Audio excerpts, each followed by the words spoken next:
Hello दोस्तों, welcome to my YouTube channel secure future coaching classes में। तो आज हम लोग पढ़ेंगे वर्ब क्या होते हैं। तो दोस्तों, वर्ब क्या होती है?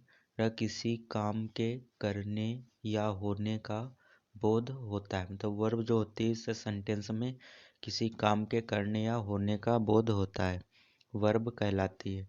कोई भी वाक्य क्या है, वर्ब के बिना अधूरा है। कोई भी वाक्य कैसे बनता है, उसमें सब्जेक्ट होना चाहिए। और क्या होना चाहिए? हमारा सब्जेक्ट प्लस वर्ब और प्लस ऑब्जेक्ट, तभी वो हमारा पूरा सेंटेंस कंप्लीट हो पाता है। अब जान लेते हैं वर्ब को कितने भागों में बांटा गया। तो दो, एक है मेन वर्ब और दूसरी हमारी ऑक्सिलरी वर्ब या हेल्पिंग वर्ब भी कहते हैं। मेन वर्ब के भी दो पार्ट होते हैं, ट्रांजिटिव वर्ब और इनट्रांजिटिव वर्ब। ट्रांजिटिव वर्ब में क्या होता है, इसकी हिंदी होती है सकर्मक क्रिया, और इनट्रांजिटिव वर्ब की हिंदी होती है अकर्मक क्रिया। सकर्मक क्रिया मतलब सकर्मक मतलब कर्म के साथ, यानी कि इनके साथ वाक्य में क्या होता है, ऑब्जेक्ट का भी प्रयोग होता है। यानी कि जो कार्य होता है वो कर्ता तक न सीमित होकर ऑब्जेक्ट पर भी पास ओवर होता है। यानी कि जो कार्य होता है वो कर्ता तक न सीमित होकर उसका प्रभाव कर्म पर भी पड़ता है। या हम कह सकते हैं जिन वाक्यों में ऑब्जेक्ट का भी यूज होता है ट्रांजिटिव वर्ब के साथ, वो हमारी क्या कहते हैं, ट्रांजिटिव वर्ब कहलाते हैं। जैसे ही रिंग्स द बेल, वह घंटी बजाता है। तो इसमें क्या रहा, ही रिंग्स द बेल, ये देखो ये हमारा क्या है, ऑब्जेक्ट है। तो ये हमारी रिंग्स ये क्या होगी, हमारी ट्रांजिटिव वर्ब होगी।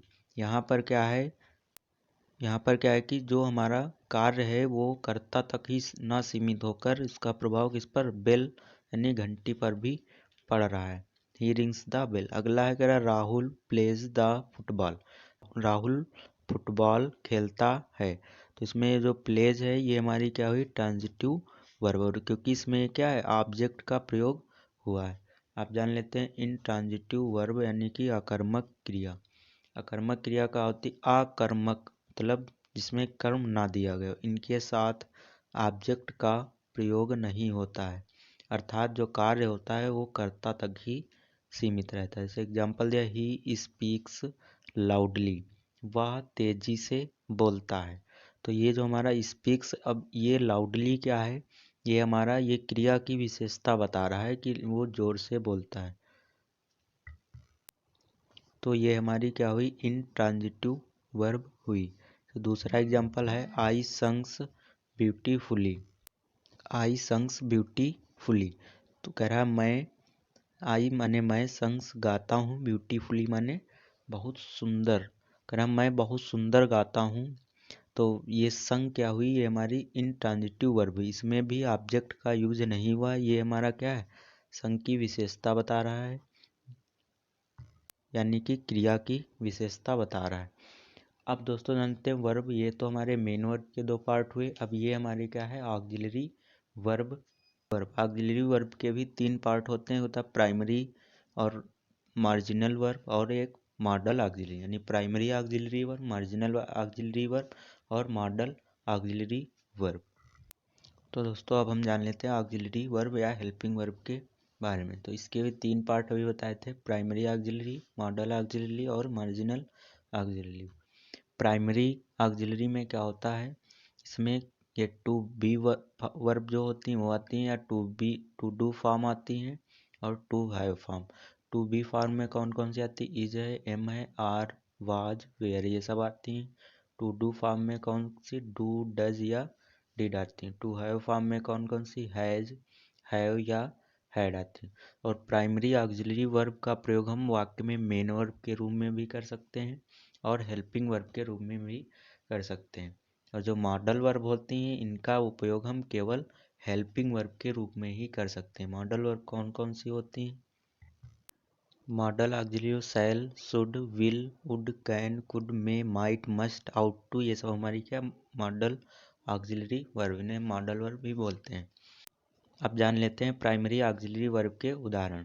जैसे ही इज ए टीचर, वह एक अध्यापक है। तो यहाँ पर ये हमारी क्या बी फॉर्म है, इसका उपयोग किसके रूप में हुआ है, इसका उपयोग हमारी मुख्य क्रिया के रूप में हुआ है, यानी कि मेन वर्ब के रूप में हुआ, क्योंकि इसमें कोई दूसरी मुख्य क्रिया दी नहीं हुई। और मुख्य ये जो हमारी ये वर्ब होती हैं प्राइमरी ऑक्सिलरी वर्ब, ये जब कोई टेंस दिया होता है उसी में सहायक क्रिया के रूप में प्रयोग हुई होती हैं। अगर ऐसे प्रयोग होती तो ये क्या मेन वर्ब के रूप में प्रयोग होती हैं। अगला है आई एम ए डॉक्टर, मैं एक डॉक्टर हूँ, तो यहाँ एम क्या है, हमारी ऑक्सिलरी वर्ब है जो मेन वर्ब के रूप में प्रयोग हुई। दे आर स्टूडेंट, अब आर यहाँ क्या है, मेन वर्ब के रूप में प्रयोग हुई। उसी तरह ये वाला आप देखो, he is writing a letter, he is writing a letter, वह एक पत्र लिख रहा है, तो ये हमारा कौन सा टेंस है, प्रेजेंट कंटिन्यूअस टेंस है। तो यहाँ पर ये इज जो है ये हमारी हेल्पिंग वर्ब है, और ये जो हमारी राइटिंग है ये हमारी क्या है, मेन वर्ब है। जैसे ये वाला है राहुल इज ईटिंग मैंगो, ये भी हमारा प्रेजेंट इंडेफिनिट टेंस है, तो ये हमारी हेल्पिंग वर्ब हुई, हेल्पिंग वर्ब, और ये हमारी मेन वर्ब हुई। आई हैव ए कार, ये हमारी कौन सी हैव फॉर्म है, तो ये हैव यहाँ पर क्या होगी, ये हमारी मेन वर्ब के रूप में भी मेन वर्ब के रूप में प्रयोग हुई। जैसे कह रहा आई हैव ए कार, यानी कि मेरे पास एक। और दोस्तों ये वाला जो हमारा दिया है, कह रहा I do go to her, मैं उसके पास जाता तो हूँ। I do go to her, मैं उसके पास जाता तो हूँ, यानी यहाँ पर एक स्थिति बताई जा रही है कि मैं उसके पास जाता तो है, कंडीशन। तो ये जो डू वर्ब है, डू वर्ब में डू डज डिड होती है, तो ये हमारी डू वर्ब किसमें मेन वर्ब के रूप में प्रयोग हुई है ये। अब दोस्तों जान लेते हैं इधर ऑक्सिलरी वर्ब के बारे में।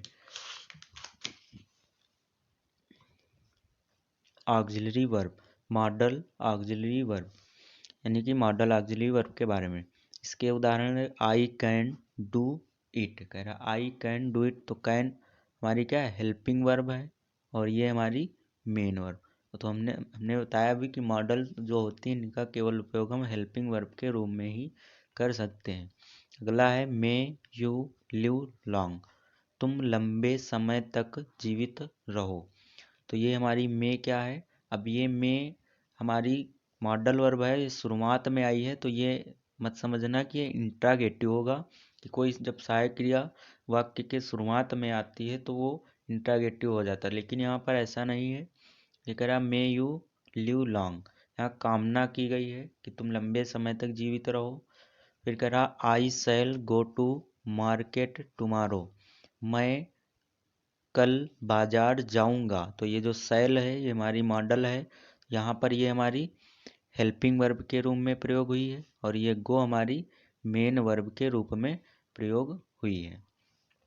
अगला है आई विल सी यू, कह रहा मैं तुम्हें देख लूंगा, इसमें क्या गई, धमकी दी गई, धमकी दी गई, तो आई विल सी यू, मैं तुम्हें देख लूंगा, तो ये हमारी हेल्पिंग वर्ब, और ये हमारी मेन वर्ब के रूप। फिर कह रहा है you ought to consult a physician, तुम्हें एक फिजिशियन से सलाह लेनी चाहिए या कंसल्ट बातचीत करनी चाहिए, तो यहाँ पर ये आउट टू है, ये भी हमारी क्या है, मॉडल वर्ब है, और यहाँ पर ये हमारी हेल्पिंग वर्ब के रूप में प्रयोग हुई है। आउट टू क्या होता है, ये जो हमारी आउट टू होती है ये लगभग शुड के बराबर ही होती है, अर्थात शुड की तरह ही होती है ये आउट टू जो हमारी होती है। अब जान लेते हैं मार्जिनल वर्ब क्या होते हैं। तो दोस्तों मार्जिनल नीड है, डेयर है, और यूज टू है। तो जो मार्जिनल वर्ब होती हैं इनका प्रयोग मेन वर्ब के रूप में भी करते हैं, हेल्पिंग वर्ब के रूप में भी करते हैं, और हम एडजेक्टिव के रूप में भी करते हैं। ये हमारी जो यूज टू है इसका उपयोग हम एडजेक्टिव के रूप में करते हैं, भी कर सकते हैं, और सहायक क्रिया के रूप में भी कर सकते हैं। और ये जो नीड और डेयर हैं इनका प्रयोग हेल्पिंग वर्ब और मेन वर्ब के रूप में भी कर सकते हैं। जैसे करा हाउ डेयर यू, तुम्हारी हिम्मत कैसे हुई।